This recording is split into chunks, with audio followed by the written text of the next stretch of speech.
Welcome! Today we're diving into the invisible rules that honestly build our entire world. It's a story about how a few simple building blocks can combine to create absolutely everything, from the air we breathe to the water we drink. So let's kick things off with a little puzzle, one that's actually hidden in plain sight. It involves two of the most essential things for life as we know it. I mean, think about it. Water, H2O, is a liquid we drink. The oxygen in the air, O2, is an invisible gas we breathe. But they both are built with oxygen, right? So how can they be so completely, fundamentally different? Well, that is the mystery we're going to solve today.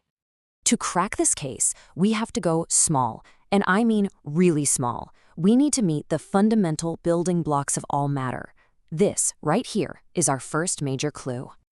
And we are talking about atoms. You know, the best way to think about them is like the universe's ultimate set of Lego bricks. Every single thing you can see or touch, your phone, that star in the night sky, it's all built from these tiny fundamental units. Now, for our specific puzzle, we only need to focus on two key players from that giant Lego set, the hydrogen atom and the oxygen atom. Simple enough? Okay, now this is where it gets really interesting. See, atoms, they're kind of social. They almost never stay solo. They love to team up, form little groups. And that decision to team up changes absolutely everything. And when these atoms join forces, they form what we call a molecule. So if an atom is that single Lego brick, a molecule is the little creation you build when you snap two or more of them together. Let's actually build one. Let's assemble a water molecule to see how this works. You start with one oxygen atom.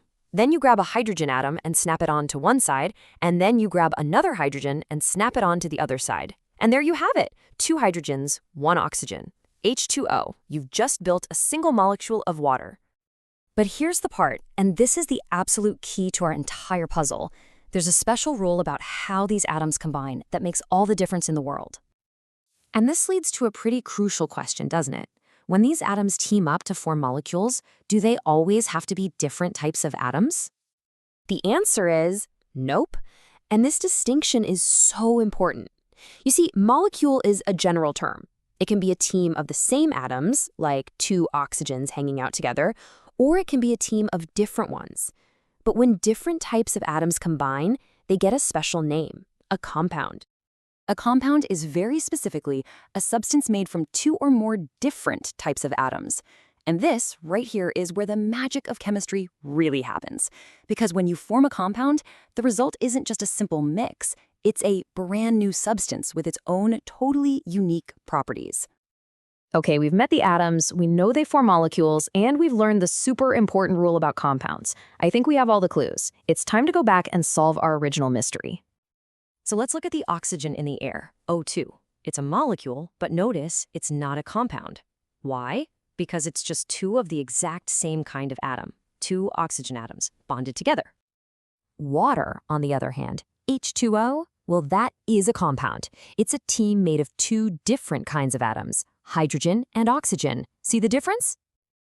And that brings us right to the answer. It is the very act of combining different types of atoms, creating a compound that results in something totally new. The properties of hydrogen gas and oxygen gas don't just add up, they are completely transformed to create liquid water. So here's the bottom line. It's not just about which atoms you use, it's about the unique combinations you make. Use only oxygen atoms and you get a gas, but add some hydrogen atoms into the mix and you create a life-giving liquid. Different recipes, completely different results. So let's lock this in, your key takeaways. First, atoms are the basic building blocks. Got it? Second, molecules are just atoms joined together. And third, the really crucial one, compounds are molecules made from different atoms. And that's the process that creates entirely new stuff in the universe. And this leaves us with a final kind of mind-blowing thought. From plastics to medicines to the screen you're watching this on, our world is built on clever combinations of atoms.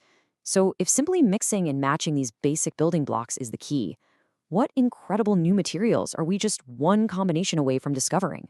What haven't we even imagined yet?